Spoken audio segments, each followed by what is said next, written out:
Moin Rascals, I'm Manny Fundelite, and before we talk about my interactive fiction Shattered Dawn, I quickly give you a recap of what I've worked on in the past. Projects like Tintin and Wonder Woman, but also a really cool franchise that I hope I can reveal later this year. Fingers crossed, it's gonna be exciting.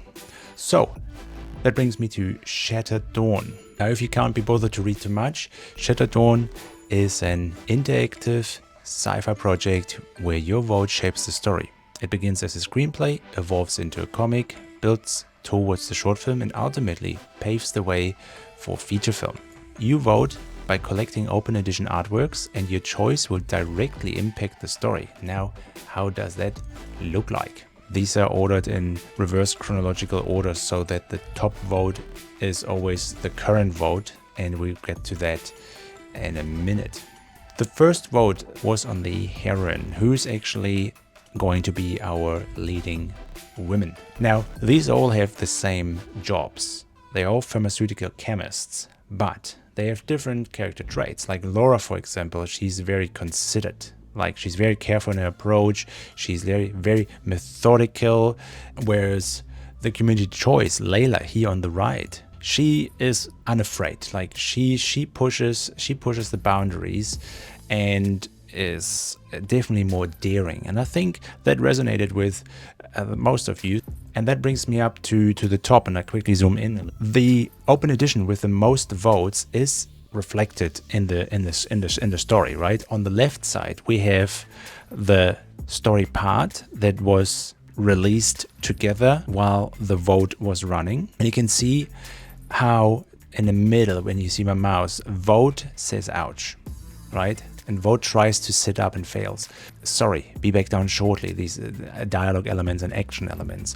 But the important part is that I didn't know her name at this stage, and I didn't know what character traits she would have.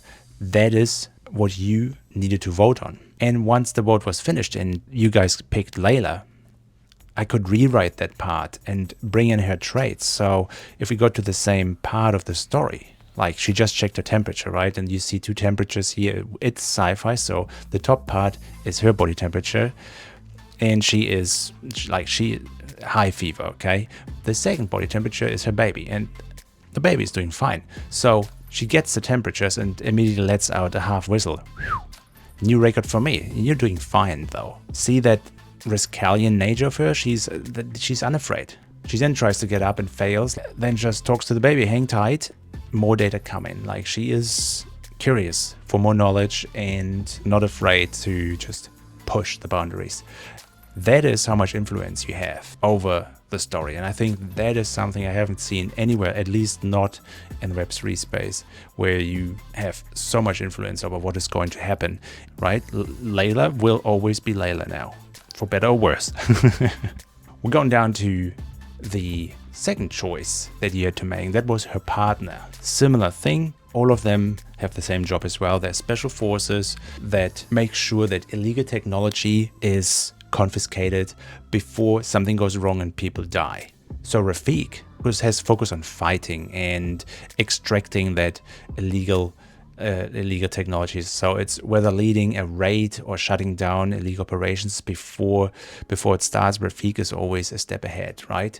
Now the community choice was Jae Min here, and Jae, his focus is more like on understanding alien tech better than anyone else in the unit. He doesn't just confiscate it, he takes it apart, reverse engineers it, and sometimes pushes it beyond what anyone thought possible. He wouldn't be someone who's just running up to 5 dudes and just bashes them up. That is probably something Rafiq might have done. We don't know, because Rafiq is not in the story anymore. He has been written out, and Jae is now our guy. And that brings me to the current vote we have, and it's all about trust.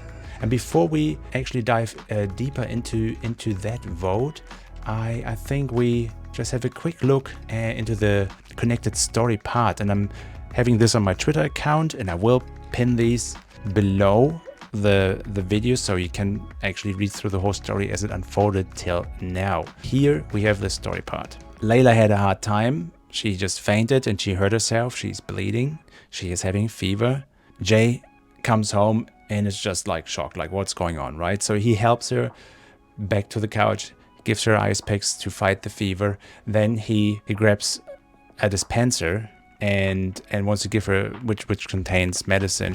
He wants to give her a pill, but she refuses. And he's like, why? Were you burning up? Like, Layla doesn't answer, even if he offers her the pill again with some water and stuff. So the conflict rises because Jay knows the time is ticking. Layla already has high fever. As he says it here, the ship crashed 4 minutes ago, and we have about half an hour to stabilize you before shit hits the fan. If you were to go to the intro of the story, then you can see what he refers to with the ship crashing. There are explosions, there are yellow sparks that spread quickly in the atmosphere and dissolve, and we have public screens with toxin alerts. That is what Jay refers to. So he comes up with a solution, his solution, and he brings a device. And your vote will be how Layla responds to that device. The first option is that we have fractured trust here on the left, right? Layla won't use that extractor, that device Jay brought. To her, it's too dangerous, and to Jae-min, it's something worse. It's a sign that she doesn't trust him, not his tech and not his judgment. On the other hand, you could vote for shared control, so Layla does agree to use the extractor, but only if she is the one to operate it. So now for Jae-min, he knows the tech, but she knows her body, and neither one is really ready to give up control. So this isn't just about like expertise, it's about agency and what it costs to stay in charge of your own fate. I think these are really two very cool options to have here.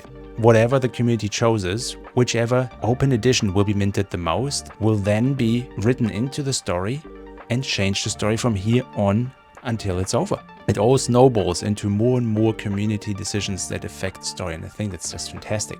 So now, how do you vote? So on my website, on the top here, if there's red banner, you could click vote here, and at the very top you see Shattered Dawn Vote 3 Trust, and the two options that I just explained. I'm just assuming that you guys know how to set up a crypto wallet and put some Ethereum on there. And I'm just gonna show you by clicking on one of the two options.